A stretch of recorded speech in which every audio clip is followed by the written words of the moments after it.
This is Saturday Engineering for Everyone seminar series. We borrowed ideas from our friends in physics, but this particular event is sponsored by the ECE department. And my name is Pavan Hanumolu, and I'm one of the faculty members here in the ECE. Today we have Lav Varshney. He will be our inaugural speaker for this year, and we are delighted to have him talk about very, very interesting things. Just to give you some background on what Lav has done, he got formal training in information theory from MIT, and then he actually put it to use at IBM, and he will talk some few things about it a little bit later, so I don't want to steal his thunder, so to speak. Here he does research on bringing artificial intelligence and creativity to real-world problems, like how do you cook well, or how do you make better concrete. These long-standing problems, but oh, you can't hear. I'm going to repeat the whole thing. Sorry. So I was trying to. Sorry about that. I was trying to introduce Lav. He got his degrees from MIT, and then he went to IBM Watson Center, where he put some of the learnings to good use in making in how to use artificial intelligence and creativity to cook well, right? So for those of you who think you are chefs, there is something more to do with his talk, and he joined us maybe 5 years ago, and he continued the trend of bringing creativity, systematizing creativity to computers and applying it to many, many areas. And he will talk about some examples of it. Great. Thanks, Pavan. Thanks for having me. And this is an exciting forum to speak at. It's good to see some of my neighbors and friends here. And I want to apologize in advance. I have a little bit of a cough, so please, sorry for that. And I think it's largely because I don't have one of these things. The last few days it was kind of cold, you know, and I went outside to get the mail and like shovel the driveway and various things. There's all kinds of technologies that people think about. Creativity is really the core of what engineering is. This particular one was created by a cartoonist by the name of Caldwell Tanner. And one of the interesting things is it puts together a variety of different pieces in a sense. And if you think about creativity, a lot of it is actually putting together existing ideas in new combinations, what we call combinatorial or combinational creativity. And that's the kind of creativity I'll largely be focusing on today.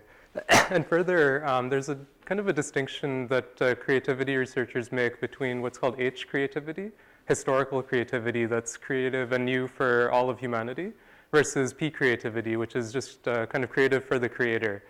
So kids are very P creative, but often it need not be H creative.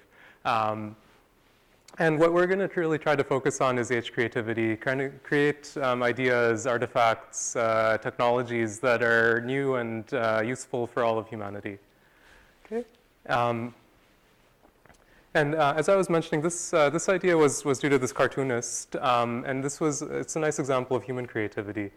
For those of you who are going to be watching the Super Bowl tomorrow, there's all kinds of creativity just around, right? So coming up with football plays is a very creative activity. In fact, growing up, my neighbor was this guy, George DeLeon, who was the architect of the freeze option offense in football. Or if you're focusing on the commercials tomorrow, this is a nice example of an Audi ad from a few years ago, developed by some human ad agency folks. And in particular, this was what's called a Dober-Chihuahua, kind of a combination of a Doberman and a Chihuahua. And it's kind of interesting because, again, it's kind of putting pieces together that perhaps don't seem to fit together. And that's actually where a lot of creativity seems to come from, by putting disparate pieces together, but in a way that actually leads to high quality and high novelty. And really, that's the game in creativity. Can we develop technologies that can help people be more creative, perhaps get better ideas than this one? And just to give you a sense of things that we're able to do these days, this is an example of a visual art piece that was created by Google's Deep Dream software. Right? Again, it's kind of a dog mixture kind of thing. And this was generated by a neural network that was trained on a lot of dog images. And then the input image was actually an image of the Twin Towers during September 11th. Right? So what you can see is that there's a lot of technologies that are starting to arise. And it's really helping push our own cognitive abilities. If you look at the history of computing, as Bhavan was mentioning, I used to work at IBM. And just to take those as examples, the first kind of basic technology usage of computers was in tabulation, the Hollerith machine. And it enabled the 1910 US Census. If one had tried to count that census by hand, it would have taken roughly 12 years. So you would have actually missed the 10-year cycle. And the introduction of this computing technology really helped with counting. If you look at the real-time control system that was used for the Apollo moon landing, again, this helped with real-time control to land on the moon. If you look at chess, there all the pieces are on the board, and so it's really a question of deductive reasoning. Can we make sense and develop optimal strategies? And then one can think about other aspects of cognition, like inductive reasoning, where we're trying to reason about the world, but it's not fully obvious what it is. And Jeopardy is a good example of that, answering questions about the world. And as we move into computational creativity, which is the field I'll focus on today, we're not just trying to reason about the world as it is, even when the pieces are not on the board, but in fact trying to create things that have never been imagined before.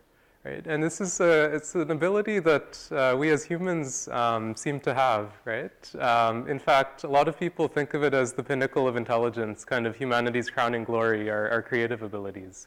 And what we want to try to show you today is that in fact, computers can do a lot of these tasks of intelligence themselves, but most usefully, they can help us do these tasks, right? And I think most people kind of are used to computers helping us remember things or do deductive reasoning. But it's some of the abilities at the bottom of the list, like talking to us in natural language, helping us figure out what to attend to. So where should we focus our attention so we're not overwhelmed by information overload? And then creativity. So these are some of the newer areas in which artificial intelligence has really been expanding.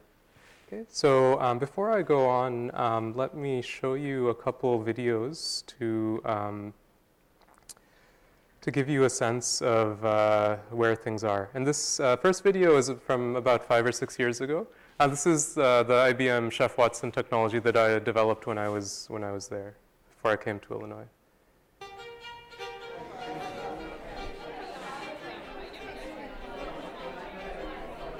Very interesting. Like I said, something new, something different. Definitely great. It definitely is a shock that the recipes and the ingredients were selected by, a computer.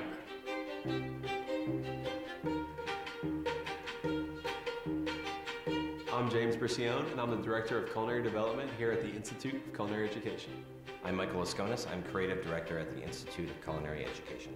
As a chef, creativity, I think, is one of the most important things. So I think it's something that everybody strives for in their careers, is to learn that skill of creativity and how to develop and cook new things. The idea of creative computing is for machines and humans work together.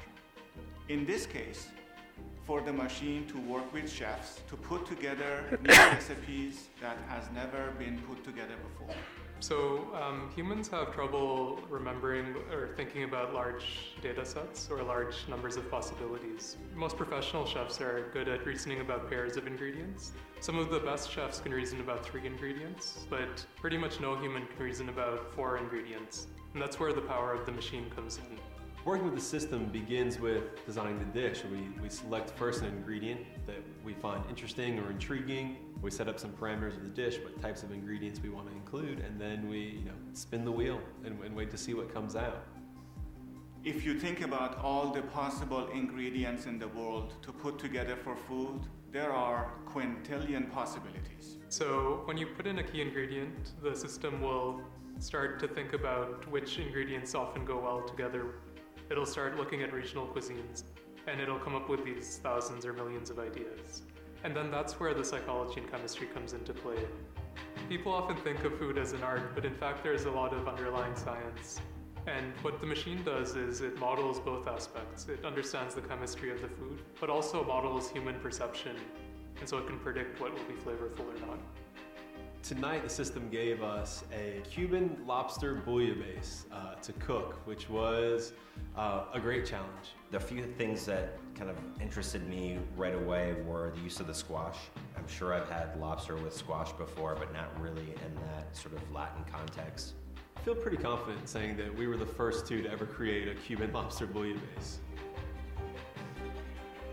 It's the nature of humans to come up with new ideas and push new boundaries. What we're doing is pushing computing to this whole new direction that people really haven't looked at too much. We're all familiar with search engines and how they can help us find things, but can a computer help you come up with things that have never existed before? That's what we're trying to do. It forces you into new territory, working with ingredients in a way you never had before, and most likely that no one ever has before. I had a long list of ingredients for Vietnamese apple kebab. I was expecting some of the usual suspects like fish sauce, chilies, lemongrass, and I got none of them. So it was an interesting challenge. If you can help chefs be more creative, you can imagine other people who come up with new ideas, helping them be more creative. Travel, application design, industrial design, fashion, retail, all of these industries will benefit from computational creativity. I guess I was probably a little skeptical that the system could help me cook better, but now going through that process, you start to realize that maybe it's a really good thing that we're going down this road. Great. So this was a technology that we developed some years ago.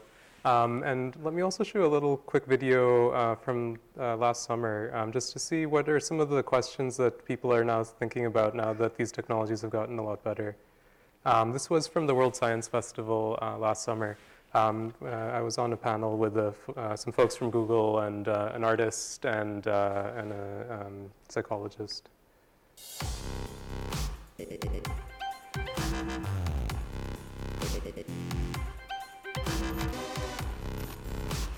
These tools are so powerful, they can kind of take on a life of their own. Does it seem like there are limits to human creativity? And is there a limit to artificial creativity? There's a fundamental speed limit to creativity, and you can't be too novel in a given domain, and you can't be too high quality.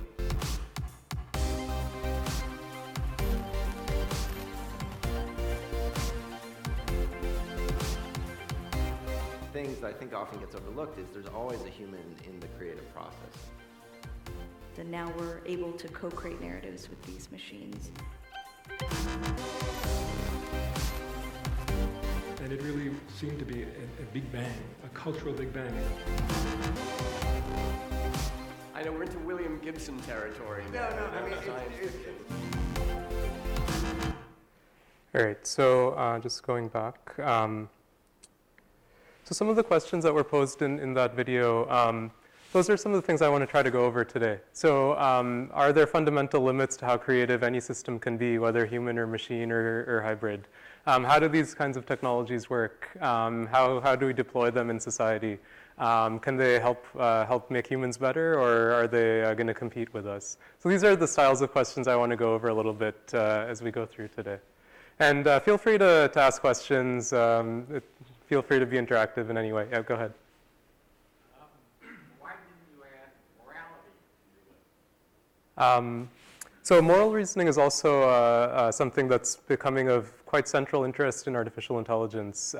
There's growing interest in AI ethics. Probably just an oversight. It's an important area for sure. With all these, for example, in autonomous vehicles, there's this question of kind of the famous trolley problem in philosophy, like when you have two bad choices, what should you do? And if you believe moral philosophers like Sandel from Harvard, I mean, you should have some randomness associated with that. So for sure, there's a lot of questions that, that people are thinking about, so I'll focus on some of these here. Okay.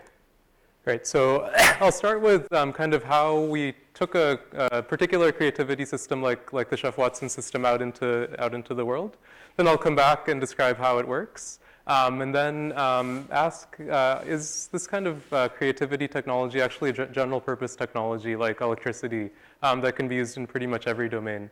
And then I'll come back and ask this question, are there fundamental limits to how creative any system can be? Okay. And just to ground ourselves, let me put forth a definition of creativity. This is a definition that psychologists of creativity often use, which is that creativity is the generation of an idea or artifact that's judged to be novel and also to be appropriate, useful, or valuable by a suitably knowledgeable social group. And I want you to focus on 2 dimensions. One is novel. So novelty is one thing we really want in creativity, and then the other is quality or utility. It's very easy to be highly novel and low quality. You just put random stuff together. I'm sure it's very easy to do. Being highly useful, but low novelty, that's also very easy. You just look up things in your favorite cookbook, right? Doing both simultaneously, that's where the tension is, and that's where the whole difficulty is. Okay. Okay. And so. Let me go through again some of the ways we took the Chef Watson technology out into the world. So the first step was actually working with chefs like James Brisquion, who you saw in the video. And we developed kind of in-house recipes like this Caymanian plantain dessert. This was actually also served at my wife and my wedding reception, so I had some personal stake in making sure it was pretty good. So we celebrated our 5-year anniversary 2 months ago. So hopefully it was successful. And one of the key things was that we worked with the chefs that helped develop the technology. So it was kind of very constrained. And that helped us work out kind of the kinks of the technology. Right. But then as you move forward, you can try to take technologies, further out. So here we worked with, this was a banquet in Berlin that I suppose catered in a sense. So this had Chancellor Merkel and her cabinet, some Nobel laureates and others. And what we did was we worked with chefs in Berlin. So there were not anymore the users who helped develop the technology, but chefs, professional chefs that we worked with. So that was moving further out. But still a controlled audience. Right? Next, we did a food truck at the South by Southwest Festival. So here, anyone could come up to the food truck and get food. So we did dishes like this Austrian chocolate burrito. Right? And so here we're moving out into kind of an audience that's very uncontrolled. Right? So it kind of raises the stakes a little bit. And then we did a cookbook. And so now here we're in territory where things are completely open, right? So anyone can buy this book on Amazon, cook it at home. We don't have any control of anything, though we did curate the recipes, right? And then finally, what we did was we set up a web app, ibmchefwatson.com. And so here, things are completely open. So anyone can design their own recipe, cook it at home, put in their own input parameters, do anything they want. Right? Like strawberry curry, for example. And so this is kind of the progression that a lot of AI technologies seem to take. So it's good to start kind of local with people you know, people who help develop it. Then you slowly take it out. And then finally you can go to a setting where it's completely open and anyone can use it. And in fact, even companies use it now as part of their internal design processes. So there's several large food companies that have improved their internal R&D processes using this technology. The most public of that is Bare Naked Granola, where you can design granola on their website and order it from them. But there's several other companies that use it internally without telling anyone. Okay. And then finally, you can also try to think about the connection to humans. So If you think about the embodiment of AI technologies, if they're in anthropomorphic form, that actually also helps us in some cases for people to feel comfortable in using these technologies. So, for example, this is the technology embodied in the Pepper robot. Okay, so these are some of the kind of ways we took the base technology and kind of took it out into the world. And it seemingly is actually fairly effective now through that process. Okay, so in a sense, if you read about what kind of theorists of innovation talk about, so there's kind of single-use technology. So this is low novelty in some sense from a societal perspective and low complexity. And then as you go further out and out, it becomes much more complex to deploy these things. But that seems to be the way this AI is working. Okay, so just to confirm that this actually is pretty good, we performed what's called the consensual assessment technique. Here I'm showing it for that Caymanian plantain dessert that I mentioned from my wedding. And so that's depicted in the black bars. And then we also had ratings done for 2 other similar desserts. One from the internet, from the Wikia recipe corpus, and one from epicurious.com. So like a very high quality recipe. And here we had a panel of experts in the field judge the recipes on measures of creativity, novelty, flavor, and pairing. And what you can see is that the Caymanian plantain dessert, the one generated by our system, was rated much more creative than the human-created desserts. Okay, and in particular on novelty and a little bit on flavor.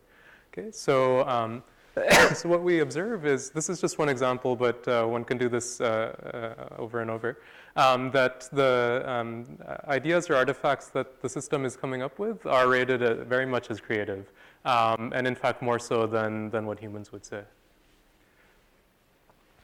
Okay. And further, one can actually formalize this notion. So one can move beyond what's called the Turing Test. So how many people are familiar with the Turing Test? Most people? Yeah, so the basic idea is that artificial intelligence is said to be intelligent if it's indistinguishable from humans, typically through a conversational task. So there were previous discussions of specifically focusing on creativity. So Ada Lovelace, the first programmer, her view was that only when computers originate things should they be believed to have minds. And David Ferrucci and others developed the Lovelace Test. An artificial agent is said to possess intelligence in terms of whether it can take us by surprise. And then Mark Rydell from Georgia Tech more recently suggested an improved version of that test. And basically, if you can set up a creative task, and if a valid creative task, and if the computer can meet that, then the computer is said to be creative. And so clearly, in this example, the system passes the Lovelace 2.0 test, and so it can be said to be intelligent. Okay, so that's just an example of a culinary technology. And one of the things we're working on these days is not just to kind of create fancy dishes for fun, but actually addressing sustainability and public health challenges. So 1/3 of all food produced worldwide is wasted, which is worth about $1 trillion a year. And in part it's because people don't know what to do with leftovers or other ingredients. On the flip side, on the health side, 1/3 of U.S. adults are obese, but about 800 million people in the world also suffer from hunger. And so can we develop recipes using these creativity technologies that can address these sustainability challenges, these health challenges? And one of the specific things, we're working with some folks in the Illinois Sustainable Technology Center and the Food Science Department here, is to use algae as a food source. Algae causes much fewer emissions, uses much less water and much less land than other sources of protein, even like peas and soybean, and for sure meat and dairy. Okay? But as you can imagine, it probably doesn't taste very good. Right? Has anyone tried algae? What do you think? It's okay, but I mean, it's not so amazing, perhaps. right? So, so what we want to do is develop some recipes that will actually encourage people to want to eat algae a lot more using this basic technology. And some preliminary things seem to suggest we can actually do that. And I think one of the keys to behavioral change is actually a desire. Kind of flavor is the key consideration. People don't choose to change their behavior for health or for sustainability. Usually it's because it tastes good. And one of the kind of classic examples of this is the potato. When the potato went from the old world, or from the new world to the old world after Columbus, no one really used to eat it until about 1700. So for about 200 years, it just kind of was around, but not very popular. And people thought it was very dry and starchy and so on. But then there were some folks in France, Parmentier and others, who came up with these very nice potato recipes. And then it kind of exploded. Now everyone eats potatoes. In fact, the potato is credited with 1/4 of world economic growth after 1500. I mean, much more impact than any technology you can think of. Even it's credited with, I think, 1/4 of human height increase after 1500. So, I mean, incredible impacts just because someone came up with some good recipes for potatoes, right? And so if we can do that for algae, that could be pretty powerful. And it's also good to think about food, not just in the food industries, but also backwards towards agriculture and forwards towards food waste management. And one of the interesting things that we're thinking about these days is not just creating recipes, but also robots that can cook. So can we actually have recipes that are so precise that robots can make them? Okay, so that's kind of a particular creativity technology. And it seems to be fairly effective, seems to be getting deployed in a variety of settings. And so now let me talk a little bit about how it actually works. Okay, so how does the Chef Watson system actually work? Yeah, perhaps the only article about artificial intelligence in Bon Appetit magazine ever. Okay, so let me talk briefly about how human creativity is thought to work. So it's thought to have stages. So first is to find the problem. Next is to acquire knowledge and then gather related information.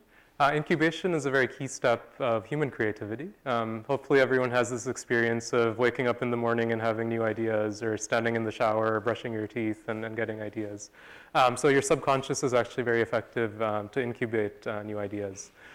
There's the generation of ideas, combination of ideas, selection of the best ideas, and then externalizing them. And most people, when they think about creativity, they almost exclusively worry about generating ideas. But in fact, selecting ideas is as critical to creativity as generating them. You don't want 1 billion ideas. You want 4 good ideas or something, right? So selection and generation, those are the two key aspects of human creativity, and we want to kind of mathematize and algorithmize those to build a computational creativity system. Just to note, a lot of previous attempts at computational creativity only had this divergent thinking, this generation of ideas, but not selection. Harold Cohen from UC San Diego had developed a painting system called Aaron, and it would generate 100 painting ideas overnight, but then Harold would pick which ones to actually print out. Right, so Harold was doing the selection, Aaron was only doing the generation. And likewise with say, Doug Lennox, automated mathematician. It could generate all kinds of theorems in logic that were true, but Doug would pick out which ones are actually interesting.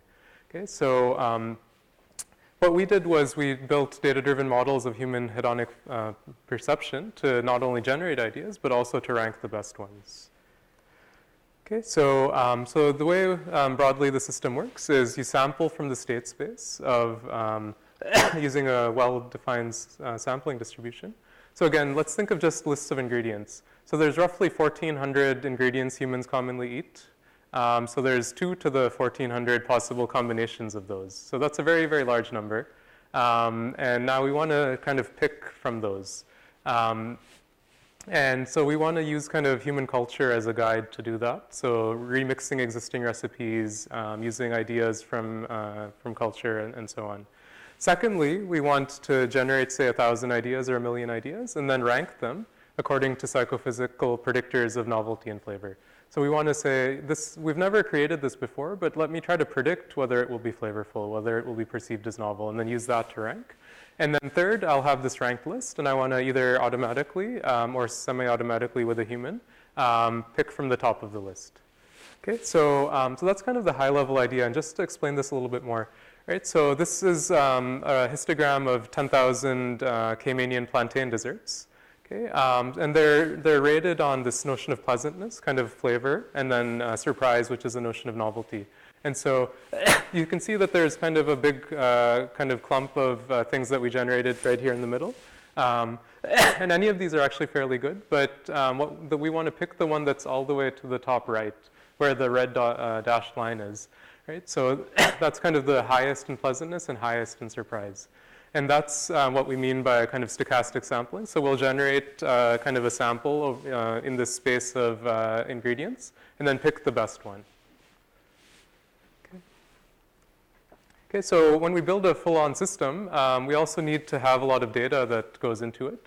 So there's a lot of data engineering and natural language processing to understand the domain, parsing of existing recipes into a standardized data format, using that to generate ideas, select the best ones, and then finally actually planning it out.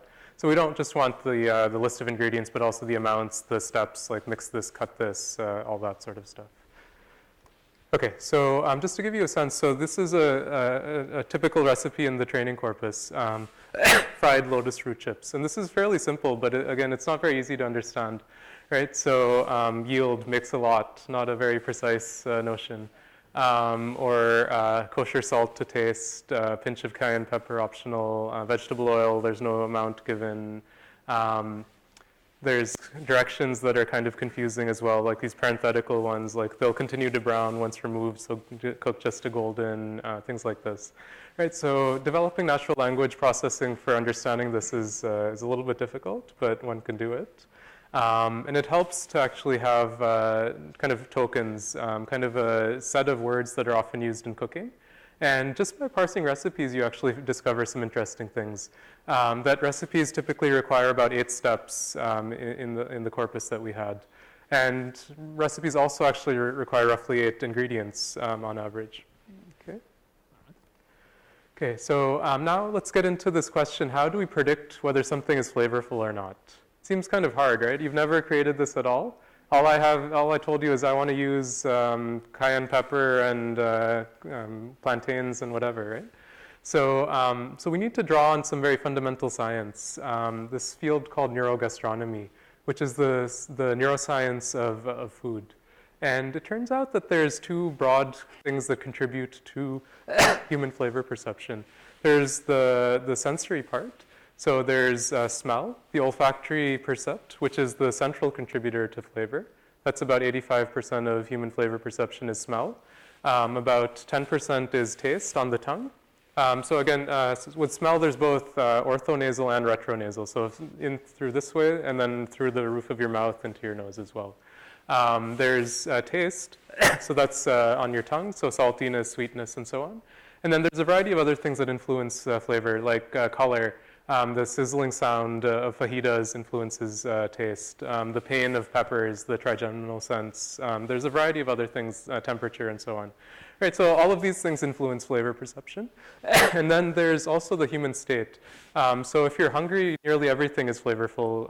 If you're satiated, almost nothing is. If you eat with other people, that actually enhances flavor perception itself.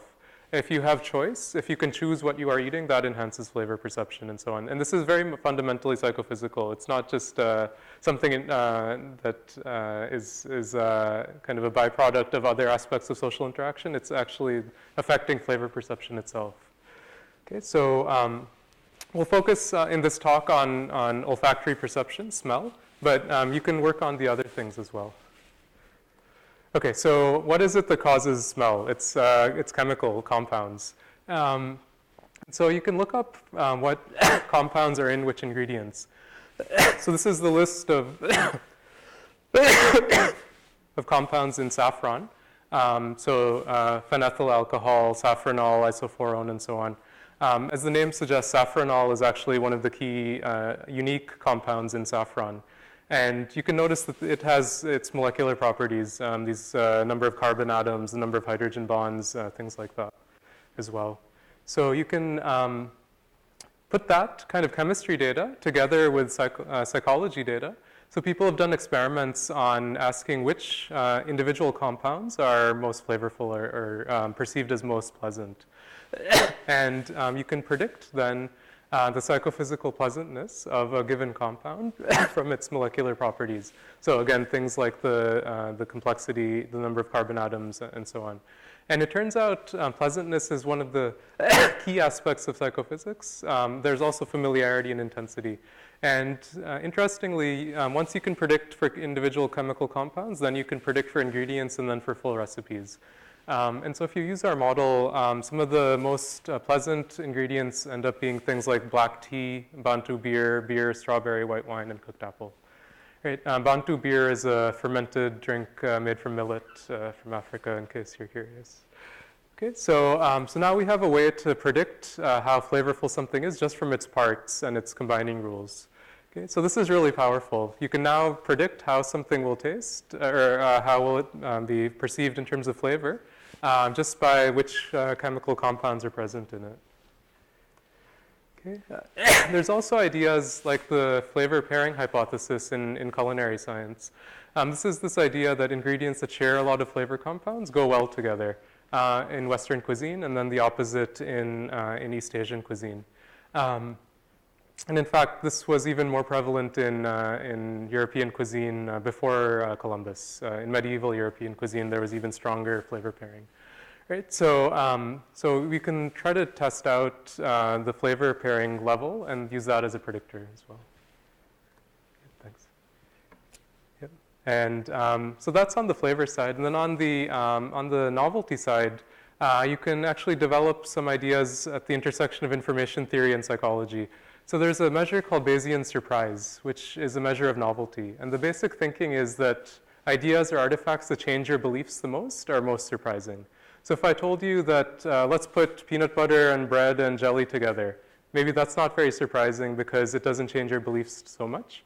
On the other hand, if I tell you let's put cardamom and whale meat and avocados together, that's probably very surprising, right? You probably have never thought to put those three things together. So that changes your beliefs about what food is the most. And so you can do this kind of computation and say that things that change your beliefs the most are the most surprising. And this has been verified in a variety of domains. So for example, even in vision, this Bayesian surprise is a good predictor of where humans will look. So if you do eye tracking experiments of, say, the soccer game, and you say, where are humans looking? Where the surprise is high is exactly where they'll be looking. Okay? And this has been done in a variety of modalities and levels of abstraction. Right? So this is one way to measure how novel, predict how novel something will be perceived as. Okay, so now we have data. We can use that to learn models, and then we can use those models to select the best ideas. So does that kind of broad idea make sense? Okay, good. So now that's actually the key to this whole business. Right, so now we can go ahead and build a full-on system. So we start with existing recipes, we parse them using natural language processing, put them in databases, have a generative algorithm that can generate recipe ideas, a predictive algorithm that can predict whether they'll be good or not based on these flavor and novelty models, and then also planning. I won't go into the details of that, but it's actually non-trivial to figure out how to construct the steps of a recipe. It involves kind of some interesting graph theory. And then finally, human-computer interaction ideas on how to present that to people. Okay, so that's how the system is built, actually. Does that make sense? Okay, so what are some of the weaknesses of this kind of thing? Right? I mean, it took a lot of effort to encode what it means to be good. It seemed very specific to culinary, right? I mean, was that all there is? Yeah, go ahead. Yeah, so nutrition, one can definitely include macronutrient constraints. So the USDA actually has very good databases on nutrient properties of nearly everything. So again, one can definitely do that kind of computation. I didn't show it here just for sake of time, but yeah. Yeah, go ahead. Thinking of kids, I'm just wondering if surprise and novelty are going to appeal to a kid population.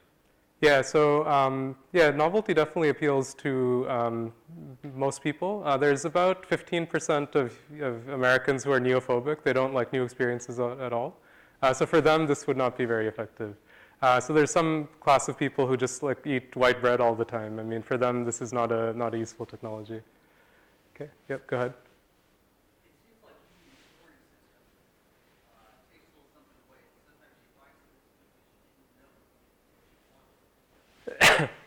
Yeah, so that's exactly why you want novelty to be high. So the novelty can be very person-specific. You can model your own beliefs and then see what would be novel for me specifically. And then that's why it would push me to be very different than what I would have thought about otherwise. Right, so that's exactly why we don't just worry about quality, like not just about flavor, but novelty is explicitly considered. Yeah, go ahead.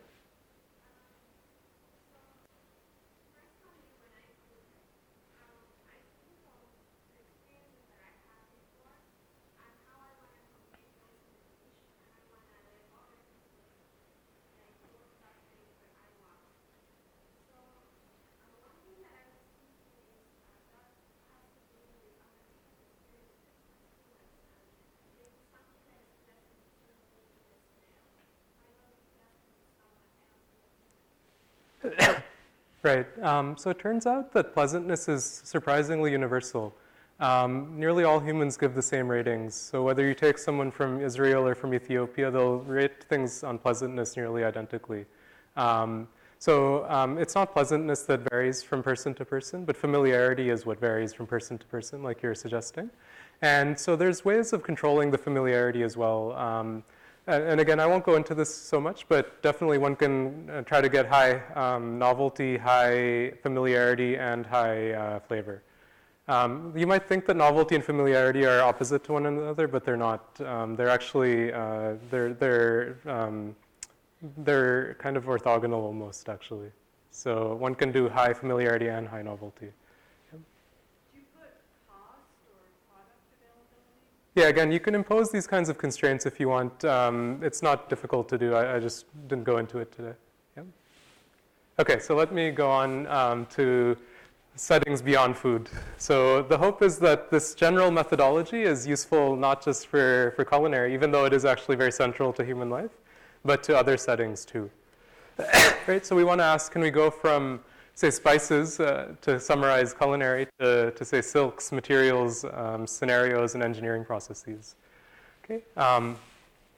Let me return to the creativity of cartoonists for a minute. How many of you have heard of Rube Goldberg? Most people? Okay, so he was a cartoonist in the last century. Who used to design these kind of intricate contraptions to do fairly simple tasks. But the interesting thing is that this is a very good model of engineering processes. So if you think about chemical engineering or other domains that have unit processes, they're also a sequence of chain reactions. And so if you can design good Rube Goldberg machines, you can hopefully design good engineering processes, right? And so my student Shio, who's here in the front, he took some of the same ideas from Chef Watson and built an algorithm to design novel and high-quality Rube Goldberg machines. Okay, so this is one of the outputs of his system, and he'll be here after the talk as well. You can talk to him. He can show you some other things. Right? And in particular, we designed things in terms of novelty, surprise, but also quality in terms of number of distinct energy transformations, which in Rube Goldberg machine competitions is a scoring criterion. Okay, so this is kind of a nice new direction we're working on. Another work of Shio's is on building materials like concrete. Concrete is made a mixture of cement, fly ash, slag, gravel, water, a few other different components. And civil engineers have been working on this for 100 years, but surprisingly, there's still scope for making this much better. And so shows algorithms that are based on a neural network approach that's a lot like the Google Deep Dream approach that I showed with the dog images, is able to generate concrete formulations that have 30 to 40% less carbon emissions than standard formulations of concrete, and yet are the same strength, right? That's incredibly powerful. Most people don't realize this, but concrete production has nearly the same environmental impacts as all of transportation, all of driving, all of flying, all of that, right? So if you can make even like a 2% improvement, that would be huge. But here, it's suggestive that we can get maybe 30 to 40% improvements. Okay, so we're working with some colleagues in civil engineering right now to verify these results. But taking computational creativity not just to the so-called artistic domains like visual art and music, but in fact in engineering can be perhaps really powerful. Okay. Some work I did with some colleagues was on generating new scenarios of political events. And this is useful for intelligence analysts and others to try to imagine scenarios of what might happen in the future. Right? And so here again, we use some of the same ideas as the Chef-Watson system, but here we didn't have as much supervision. Here we were trying to do what's called transfer learning. So learning from kind of disparate, unrelated, or not very related tasks and being creative in a new task. Okay. And one can imagine doing this kind of creative, computational creativity for a variety of other areas like technology or drug cocktails or all kinds of things. And in fact, we're looking at some United States patent data right now to see, can we predict which inventions will happen in the future? And then if we can do that, we can try to create new inventions as well. Okay, so we'll see how that plays out. Okay, so one of the weaknesses, as I mentioned, of the current approach so far as I've described it is we took a lot of effort to encode what it means to be good. So we did all this work on flavor models and all that, right? We essentially hand encoded all of that. Wouldn't it be nice if there was a way to learn what high quality means just from looking at examples? And that's something my student Heisey has been working on. So what he's developed is an algorithm called Muse-Rover that can learn the laws of music theory in a human interpretable form just from straight sheet music. Right? This is crazy, right? I mean, it takes music theorists, I don't know, like years to write a music theory textbook, and this algorithm can do it directly in the same form. And so once you have the laws of music theory, just like we have the laws of flavor pairing and others, we can use those to help with the creativity process. Okay. And just to give you a little bit of a sense, the way this works is, so these are the styles of rules that emerge from the algorithm. So like the soprano line is written in a diatonic scale, or the soprano bass interval favors consonance over dissonance, or and so on. Right, so these are exactly the rules you would learn in a music theory class. And it's not just the rules themselves that are interpretable by humans, but in fact the hierarchy of rules is interpretable. So one rule leads to another, exactly like you would be learning in a class. Okay, and in fact, this approach is quite general. It's not useful just for creativity, but also for safety and ethics. So you can try to examine the laws that govern black box machine learning algorithms to understand what's going to happen. Or coming back to this morality question that was raised earlier, can we understand the biases in the rules that govern the behavior of various systems, whether human or machine? Right? And surprisingly, you need very little or almost no domain knowledge to be able to do this kind of concept learning. In fact, it draws on foundations of abstract algebra, of group theory. And also some very interesting ideas in information theory. So you can kind of do this in a very domain agnostic way. Okay, so what I've tried to argue is that the basic idea of culinary that we showed is actually quite general. It applies to a variety of domains, whether it's building materials or engineering processes or fashion or political scenarios or all kinds of other things, music. Okay, so now let's come back to that final question of are there limits to how creative any system can be? So what do you think? Yes, no? Is there no limit to how creative you can be? Any thoughts? Yeah.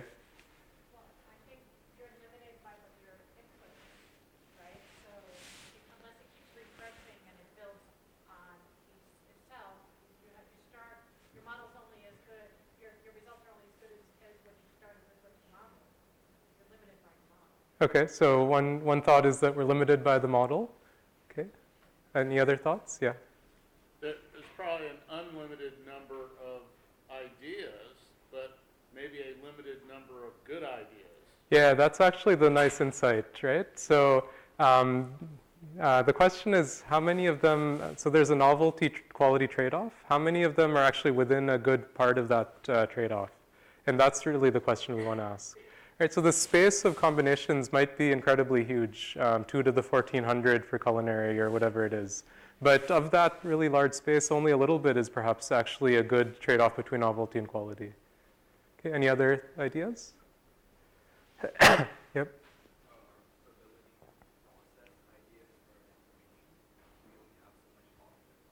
Yeah, so one can ask the computational limitations, which I won't. I want to ask the more fundamental question, like without worrying about computational constraints. Okay, so let's do that. So as we've seen so far, there's a variety of algorithmic ideas for computational creativity. Some based on sampling, some based on neural networks, some based on genetic algorithms, et cetera, et cetera. We argued that the consensual assessment technique, like for the Caymanian plantain dessert, allows us to characterize whether artifacts are creative or not. And the Lovelace 2.0 test determines whether a machine is as creative as a human or not. Okay, but these are very binary characterizations. Is it creative or is it not? We want an absolute scale. We want to say this is this amount of creative. And we want it to be an absolute scale, so hopefully there's a fundamental limit. Right? And so that's what I want to try to argue, that there is in fact a fundamental limit to how creative any system can be in a given domain. And just to give you some kind of history of fundamental limits, this is something that happens in engineering theory in a variety of settings. This is perhaps a little confusing because it's not so kind of common to our experience, but there are limits to engineering in a variety of settings. If you look at thermodynamics, what Carnot established is that there's a fundamental limit on the efficiency of engines. No matter how clever you are of an engine designer, there's a fundamental limit that you cannot exceed, the Carnot limit. It's parameterized by temperature, so you can improve the limit by raising the temperature, but at a given temperature, that's all that can be done. Likewise, in information theory, Shannon established that there's a fundamental limit to communication in the presence of noise. There's a fundamental speed limit at which reliable information can be sent over a noisy channel. No matter how clever a communication scheme you come up with, this is the maximum number of bits you can send reliably. If you try to send more than that, it will be all swamped in noise. And below that, you can actually get nearly perfect reliability. Okay, so there's that fundamental limit on communication. Similarly, Karaman and Frizzoli more recently established that there's a fundamental speed limit of flight in forests without crashing. So if you try to fly faster than this fundamental speed limit, you'll crash into trees. If you stay below that fundamental limit, you can go forever without crashing. Okay, so there's these styles of mathematical arguments, these deductive systems in which one can establish these fundamental limits. And we want to do that also for creativity. Okay, so creativity, again, is the generation of an artifact that's judged to be novel and also to be appropriate, useful, or valuable by a suitably knowledgeable social group. Okay, and so to develop a mathematical framework, we need to have a mathematical description of what an artifact is, what novelty is, what utility is, and what knowledge is. Okay, and I won't dwell on this so much. If you're interested, I can go over this with you in more detail, but one can develop a mathematical framework for artifacts, for knowledge, for novelty, for utility. One can develop a formalism for creativity algorithms in terms of stochastic sampling that are as good as can be. And then one can establish a fundamental trade-off between novelty and quality. So here we're maximizing the novelty under a constraint of minimal quality over the choice of the creativity algorithm. And so those are the three pieces in this optimization. So the objective, E of S of A and theta, that's the novelty. We want that to be as large as possible. And we want that to be under a constraint that the quality, Q of A, is at least Q. So we want a minimal amount of quality. So we're trading off quality and novelty. And we're doing that over the optimization variable, which is PA of alpha. which is a description of the creativity algorithm. Okay, so if we can do this optimization, that'll actually establish the frontier. What is the fundamental trade-off between novelty and quality in creativity? And as it turns out, this is fundamentally related to information. In fact, the novelty-quality trade-off in creativity is quite closely related to information theory, Shannon's capacity cost function for the limits of reliable communication. So there's some very interesting fundamental relationships between communication and creation. Okay, and one can further generalize this a little bit using information geometry and so on, which I won't spend so much time on. Okay, but what emerges from the mathematical theory is that you can find that optimal algorithm, the PA of alpha, which describes an optimal algorithm for creativity. And further, you can do optimal algorithms for selection as well. Okay, so what this tells you is kind of a theoretical description of what an optimal creativity algorithm is and its performance. That fundamental limit is below which you can be that creative, above which is impossible. Okay, and coming back to this idea over here, all of this was assuming we have a fixed set of ingredients. Okay, if we want to be kind of break the limits, it's by adding more and more ingredients. So if we discover a new thing that we can eat, that will be a transformative form of creativity, no longer just a combinational or combinatorial form of creativity. And that's where you can kind of bootstrap and do these kinds of things. Okay, so we can get some insights from these fundamental limits. So again, this is what a fundamental limit curve looks like. This is a quality axis. This is a novelty axis. A curve like this is a fundamental limit. Anything over here is possible. Anything beyond this is impossible. Okay? So it's impossible to be very, very high quality and very, very high novelty beyond one of these curves.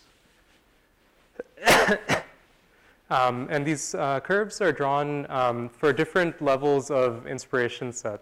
So it turns out that perhaps very intuitively, if a field has been very, very well explored, it's much harder to be creative in that field. Right? So if you're a creative person, you should start a new field where there's a lot of low-hanging fruit. I mean, that's the best way. Then everything is very easy. Right? If you're working in a field that's been super, super well studied, then it's very difficult to be creative. Right? And in particular, we can mathematically characterize this. The outer curve is an example where of a field that has very little, is a new field.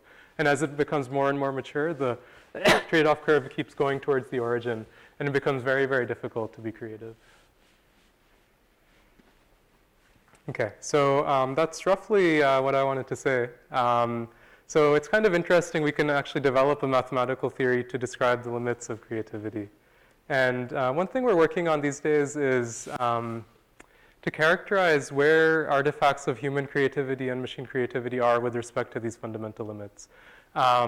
This is ongoing work, so this is just a kind of a cartoon, but the hope is we can say that these creative artifacts created by people or by computers are so far from the limit. And here's a way to help push them to be more creative. Okay. In fact, we're working on a data set of fan fiction. Are folks familiar with fan fiction? A little bit? Yeah, so people write stories in the Star Wars universe or whatever themselves and post it on the internet. And those actually get graded, so there's kind of notions of quality, and it also involves combinations of characters and other things. So it falls into this framework pretty well.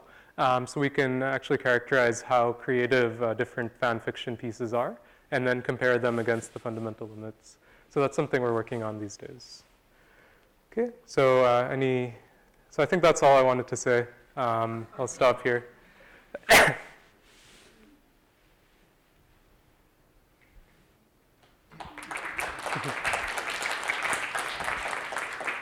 Yeah, go ahead.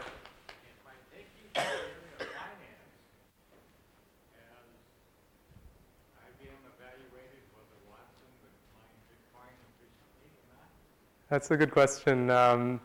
Yeah, I left IBM about 5 years ago before cryptocurrencies were a thing, so, like a big thing. So yeah, I don't really know. Yeah, I don't know. In fact, I find the non-currency applications of blockchain to be very, very interesting. Things like securing the food supply chain. So these days when there's E. coli in lettuce, for example, you have to recall all the lettuce in the US. I mean, that's incredibly wasteful because you can't figure out where the lettuce came from. If you use blockchain, you can actually have this traceability, and that's something my group's been working on, is how to secure the food supply chain in a nice way. Yeah. Other questions, comments? Yep.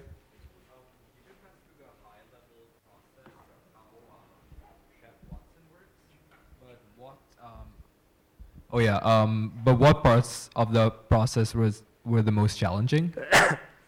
I would argue that selection is the most difficult, building the predictive models for flavor and for novelty. The natural language processing is also difficult, just because it's, it's a kind of domain that's not easy to understand.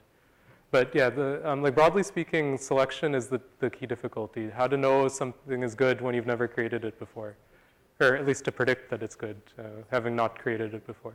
And that's generally true of all of creativity. That's why creativity is different than other aspects of machine learning, like supervised learning. So there you have training sets that tells you this is good, this is not good. You can learn from that. Here you're trying to learn about parts and their combining rules so you can predict about things that have never been imagined before. And that's the central difficulty. Yep. What about the concerns for novelty, say, like music? So you determine novelty based on the combination of ideas they've had before and combining them together to create something new. What about creating new systems to use to combine two new stuff? So like the certain scales or tonal notes, stuff that goes together. What about creating or discovering new ways to put stuff together? Yeah, I wish my student Heisey was here. He's actually an expert at exactly the question you asked, but let me take my crack at it. Well, one thing to note is that music is a dynamic artifact style.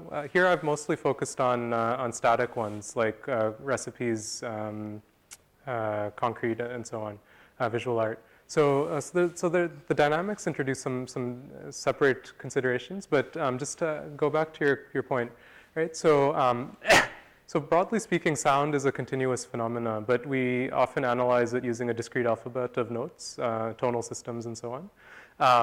So there's the classical Western one, there's other ones around.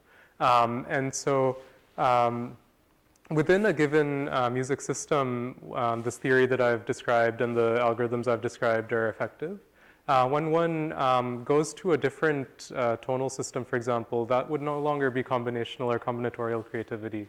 That would be what is often called transformational creativity. And that's very difficult to reason about computationally.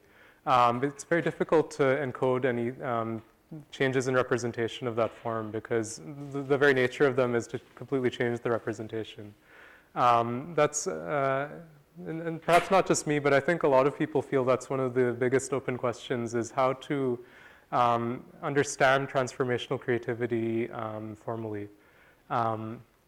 If you're familiar with the sociologist of science or historian of science, what is his name?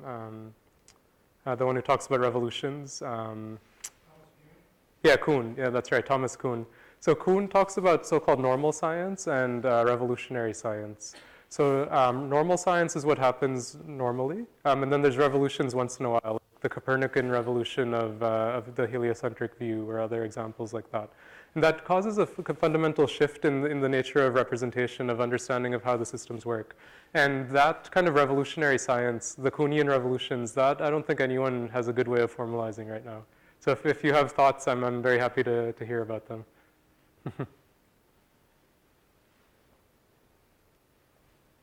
Yeah, go ahead. Humans are very good at creating languages, and things like creoles and pidgins come up when two languages meet. Is there a way to use your system to create like the perfect artificial language that would be generally grammatically easy to understand by all kinds of different speakers? I would imagine so. I'm not familiar with any specific work on that topic, but it feels like it should work. It's worth exploring for sure. Yeah, in fact, another interesting thing is kind of stepping a little bit back from pidgin languages is so-called bilingual creativity. There's some folks in the linguistics department here at Illinois who study bilingual creativity, kind of the mixing of parts of different languages into single phrases. They have kind of nice ways of characterizing things, but I don't think anyone's ever done a generative or a creativity version of that. So, I mean, yeah, that's a very nice idea.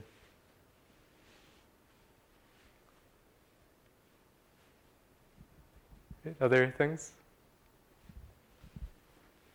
Okay. All right, thanks so much, everyone. And like I said, Sho is here as well. He can help answer any further questions, and I'm here as well. Thank you very much, Lav.